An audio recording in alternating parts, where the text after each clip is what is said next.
어제 본문에서 시작한 모세 노래 후반부를 오늘 살피겠습니다. 노래의 말씀이라고 했는데 노래는 다 사라졌고 말씀이 남아 있습니다. 구약 시대에 하나님의 말씀을 듣고 배우는데 노래가 사용되었다는 점이 놀랍고 인상적입니다. 이 노래의 주제는 잘 살펴보니까 역사입니다. 역사 노래입니다. 어제부터 그 일부를 살폈습니다. 모세는 우선 하나님의 이름이 얼마나 놀라운지, 그 이름에 얼마나 영광이 있는지 노래했습니다. 하나님의 의로우심, 신실하심, 자비하심, 사랑이 넘치심, 그렇게 노래했습니다. 그 후에는 그럼에도 불구하고, 이렇게 하나님께서 사랑하셨음에도 불구하고 이스라엘이 얼마나 패역했는지, 이스라엘이 악하고 어리석음을 노래했습니다. 오늘 이어지는 모세의 노래에도 패역한 이스라엘에 대한 노래가 담겨 있습니다. 출애굽 2세대를 향해서는 경고하는 메시지가 실려 있습니다. 모세는 출애굽 2세대를 향해서 앞선 세대의 아픈 역사를 정확하게 전달했습니다. 부모 세대의 역사를 미화하지 않고 이들에게 말해 주었습니다. 그래야 출애굽 2세대들이 정확한 판단을 하고 앞선 세대의 잘못을 이어가지 않기 때문입니다. 다음 세대에게 정확한 역사를 가르쳐주는 일은 매우 중요합니다. 독일과 일본의 예를 들 수 있습니다. 독일과 일본은 역사상 큰 전쟁을 일으켰던 나라들입니다. 독일은 세계 1차, 2차 세계대전 한복판에서 많은 사람들에게 아픔을 주었습니다. 그런데 오늘 독일은 후세대들에게 과거의 아픈 역사를 그대로 전하고 있습니다. 독일의 만행에 대해서 책임질 수 있도록 이들에게 가르치고 있습니다. 그런데 이웃나라 일본은 그렇지 않습니다. 과거 역사를 미화해서 알려줍니다. 아직도 야스쿠니 신사가 있고 거기에 참배하는 정치인들이 많이 있습니다. 야스쿠니 신사에 참배한다는 게 무엇이죠? 과거 역사에 대해서 돌이키지 않겠다라는 그런 것 아니겠습니까? 모세는 과거 출애굽 1세대 잘못을 노래로 만들어서 잘 가르쳤습니다. 과거 역사를 잊지 않고 가르쳐서 다시는 그런 잘못을 범하지 않게 하겠다. 그러한 결의가 느껴집니다. 이스라엘을 향한 하나님의 사랑과 보호하심의 은혜에도 불구하고 이스라엘은 그것을 다 잊어버리고 죄를 짓는 역사를 다루고 있습니다. 잘 생각하면 출애굽 1세대 모습에서 추악한 인간의 본성을 알 수 있습니다. 출애굽 1세대의 이스라엘의 모습은 완악한 인간의 모습을 보여줍니다. 하나님을 모세를 통해서 우리도 이들과 같은 죄를 다시는 짓지 말라고 경고하시는 겁니다. 모세의 노래에서 알 수 있는 이스라엘의 죄는 무엇입니까? 첫 번째, 하나님의 구원의 은혜를 잊은 것입니다. 15절 말씀 같이 읽어봅시다. 그런데 여수르니 기름짐에 발로 찼도다. 내가 살찌고 비대하고 윤택함에 자기를 지으신 하나님을 버리고 자기를 구원하신 반석을 없인 여겼도다. 여수르는 사랑받는 자, 의로운 자 그런 뜻입니다. 이스라엘은 하나님의 사랑을 받아서 의롭게 되었습니다. 하지만 그들의 삶에 있어서는 이름과는 점점 거리가 멀어졌습니다. 풍요롭고 편안한 상황이 지속되면서 창조자이고 공급자이고 사랑을 베푸신 하나님을 잊어버렸습니다. 반석이신 하나님을 무시하고 거부했습니다. 우리는 큰 은혜를 잊어버린 사람에 대해서 저 사람 참 배은망덕하다라고 합니다. 그런데 이스라엘이야말로 너무나 배은망덕한 사람들입니다. 자기를 지으신 하나님을 버리고 구원의 반석이신 하나님을 없인 여겼습니다. 우리는 때로 죄의 상처나 패배의 기억 때문에 현재를 망치고 미래를 향해 나아가지 못하기도 합니다. 그런데 반대로 하나님의 은혜와 사랑을 쉽게 잊어버리는 우를 범하기도 합니다. 사탄이 이렇게 우리에게 행하신 하나님의 은혜를 기억하지 못하도록 전략을 세우고 방해합니다. 16절 말씀도 이어서 읽어보겠습니다. 그들이 다른 신으로 그의 질투를 일으키며 가증한 것으로 그의 진노를 격발하였도다. 다른 신이라고 했는데 이렇게 번역했지만 정확하게 말하면 다른 귀신들입니다. 하나님 외에 다른 신이 없다라는 문맥입니다. 17절에도 귀신들이라고 했습니다. 그들이 알지 못하던 귀신들을 따라간 것입니다. 얼마나 어처구니 없는 일입니까? 얼마나 배은망덕한 일입니까? 이스라엘은 하나님을 누구보다 잘 아는 민족이었습니다. 족장들의 하나님을 알았고 출애굽의 은혜를 베푸리신 하나님을 경험했습니다. 그런데 그들이 잘 알지도 못하는 귀신들을 따라간 것입니다. 이 점에서 우리는 악한 영들의 역사를 알고 또 경계해야 합니다. 과거에 이스라엘을 유혹했던 사탄이 오늘 우리를 향해서도 전략을 세우고 다가오고 있습니다. 오늘날 우리도 영적인 침해에 걸리도록 유도합니다. 말씀과 기도의 자리에 멀어져 가도록 그렇게 전략을 세우고 유혹하고 있습니다. 오늘날 사탄이 한국교회 성도들을 향해서 사용하는 방법은 무엇일까요? 여러 가지 방법이 있겠지만 과거에 출애굽한 이스라엘 백성에 대해서는 다른 귀신들을 도입하는 방법을 사용했지만 오늘날에는 좀 다른 방법을 사용하는 것 같습니다. 주된 방법은 우리가 신앙생활의 열심을 다음에 내도록, 내일 하도록 하는 것입니다. 그렇게 해서 한 걸음 한 걸음 하나님을 떠나게 하는 방법을 사용하고 있습니다. 그렇게 된다면 어떤 결과가 있을까요? 18절 말씀 읽어봅시다. 너를 낳은 반석을 네가 상관하지 아니하고 너를 내신 하나님을 네가 잊었도다. 그렇게 사탄이 하나님을 잊게 만드는 것입니다. 오늘날에는 세상이 주는 즐거움을 통해서 서서히 구원의 하나님을 잊게 하는 것이 사탄의 전략입니다. 가만히 생각해 보면 우리 곁에서 뜨겁게 함께 신앙생활 했지만 서서히 하나님의 구원의 은혜를 잊어버리고 우리 곁을 떠나간 사람들이 있지는 않습니까? 그러니까 우리는 영적으로 깨어서 구원하신 하나님의 은혜를, 사랑을 잊지 않도록 애써야 합니다.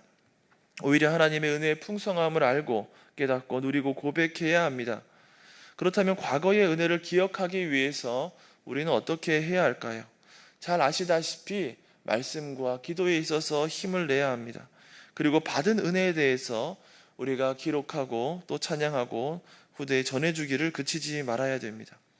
모세가 출애굽 2세대를 향해서 경고했지만 우리는 성경을 통해서 그 가나안 세대들, 그 다음 세대들은 다시 하나님을 잊어버렸다라는 것을 알고 있습니다.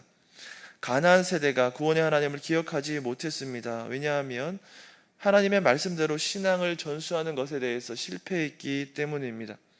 과거의 은혜를 계속해서 기억하는 일에 성공하지 못했습니다. 우리 주위에 이러한 예를 찾아볼 수 있습니다. 부모의 신앙은 참 좋은 것 같은데 자녀는 마치 불신자와 같이 살아가는 것입니다. 그렇기 때문에 우리는 다음 세대도 계속해서 하나님의 은혜를 기억할 수 있도록 열심을 내야 됩니다. 신앙의 대를 이어가야 한다는 말입니다. 요즘 사탄은 여러 가지 방법을 쓰는데 자녀를 잘 낳지 않으려는 생각을 심기도 합니다. 또 신앙생활을 미루는 그런 생각을 갖게 합니다. 결혼도 미루고 출산도 미루고 신앙생활도 미루고 아무것도 하지 못하게끔 하려는 것 같습니다. 사탄은 그저 자기 자신만 바라보도록 그렇게 살아가도록 합니다. 그렇게 자기만 보면 살아가다가 다음 세대 신앙을 놓치게 하는 것이죠. 교회에서 예배와 신앙 공부, 성경 공부, 기도회를 통해서 신앙을 전수하고 또 집에서도 가정 예배를 드리고 또 부모가 신앙의 모범을 보이면서 그렇게 신앙을 전수해야 됩니다. 가정에서 성경과 또 기도도 가르쳐야 합니다. 신앙의 모범을 보여야 됩니다. 다음 세대 교육을 담당하고 있는 오현교 목사님, 저에게 또 교육자들에게 이렇게 말했습니다. 우리 교회와 가정이 협력해서 또 신앙 교육을 잘 감당해야 됩니다. 가정과 교회가 좋은 신앙 교육의 파트너가 되어야 됩니다. 이렇게 말했던 기억이 있습니다. 참 공감을 많이 했습니다. 너무 맞는 말입니다. 하나님의 은혜를 잊지 않고 하나님의 사랑 가운데에서 교회와 가정이 협력해서 같이 우리 자녀들에게 신앙을 잘 전수하는 것이 필요합니다. 그런 교회와 가정이 되어야 됩니다. 두 번째, 이스라엘의 죄는 하나님을 분노케 한 것입니다. 19절 말씀 읽어보겠습니다. 그러므로 여호와께서 보시고 미워하셨으니 그 자녀가 그를 경노하게 한 까닭이로다. 사랑받는 하나님의 백성 여수론이 저지른 또 다른 죄는 이방신에게 마음을 빼앗긴 것입니다. 그래서 하나님이 경노하신 것입니다. 하나님은 분명하게 우상 숭배를 금했습니다. 그런데 여수론은 다른 신을 섬겼습니다. 하나님은 그분에게 향해야 할 열심과 사랑이 우상에게 향하는 것을 원치 않으십니다. 하나님은 우리를 어떻게 대하셨습니까? 전심으로 대하셨습니다. 우리를 향한 사랑의 반쪽짜리가 하나도 없습니다. 사랑이 식은 적도 없고 항상 열정적으로 우리를 향해서 직진하는 그런 사랑을 보여주셨습니다. 그런데 우리는 하나님을 향해 나아갈 때 전심으로 나아가기보다는 나뉜 마음으로 나아가는 경우가 종종 있습니다. 하나님을 믿지만 마음 한편에는 세상의 어떤 것에 한눈을 팔고 또 다른 마음을 품는 경우가 있습니다. 이것이 현대판 우상 숭배입니다. 손으로 조각한 우상이 아니라 사람들이 만든 또 다른 우상입니다. 돈이나 명예나 권력 등의 헛된 우상을 쫓아가는 사람들이 얼마나 많은지 모릅니다. 엄밀하게 말하면 모두 다 우상 숭배자들입니다. 헛된 마음, 우상 숭배의 마음도 바로 잡아야 됩니다. 그래야 하나님이 우리를 향해서 진노하지 않고 경노하지 않을 것입니다.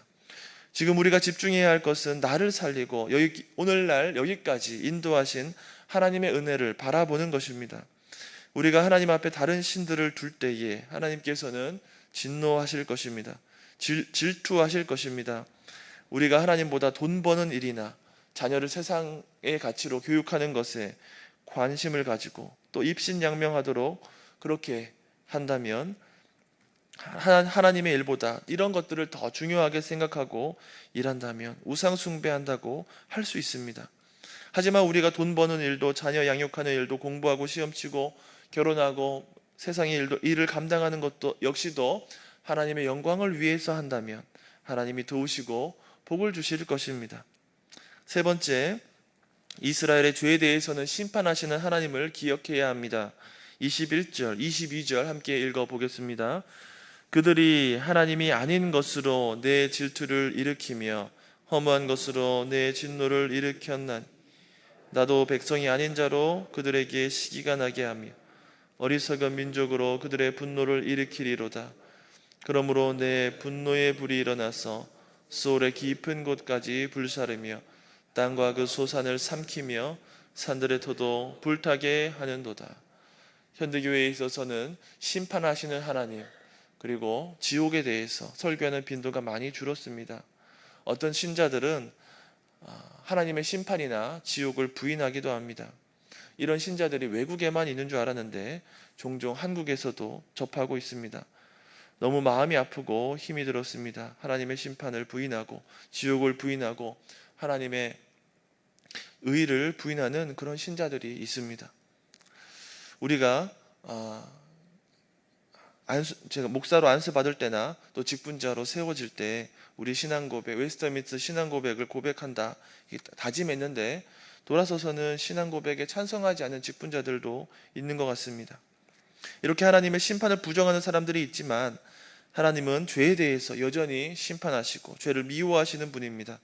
회개하지 않는 사람들을 미워하시고 심판하고 지옥으로 보내는 분입니다. 그의 진노를 아무도 피할 수 없습니다. 이 땅에 존재하는 모든 것이 은혜의 도구가 될 수 있듯이 존재하는 모든 것이 역시나 심판의 도구가 될 수 있습니다. 심판을 피할 수 있는 길은 말씀에 순종하는 것입니다. 회개하고 그 악한 길에서 돌아서는 것뿐입니다. 지혜로운 사람은 하나님의 마음에 합한 삶을 살아갑니다. 하나님을 경외하는 삶을 살아갑니다. 그분의 마음에 합한 삶을 살아가는 것이지요. 심판의 대상이 되지 않고 복의 대상이 되어야겠습니다. 우리 마음속에 하나님보다 더 중요하게 생각하는 것들, 하나님보다 더 높아진 것들, 우상이 된 것들 주저하지 말고 다 없애야겠습니다.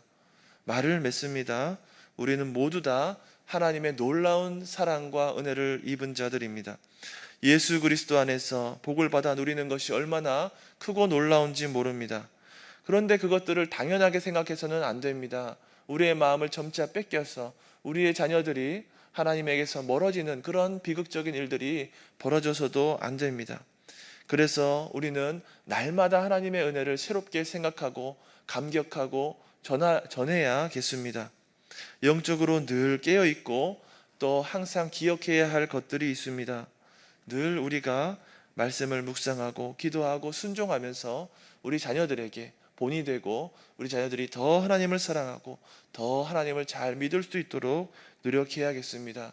그렇게 우리 가정이 교회 같고 교회가 가정같이 되어서 협력하여서 하나님을 더 사랑하고 순종하여 복받는 우리 모두 되시기를 주의 이름으로 축원합니다.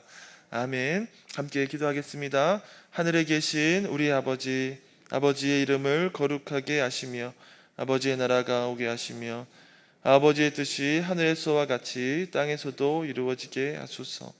오늘 우리에게 일용할 양식을 주시고 우리가 우리에게 잘못한 사람을 용서하여 준 것 같이 우리 죄를 용서하여 주시고 우리를 시험에 빠지지 않게 하시고 악에서 구하소서.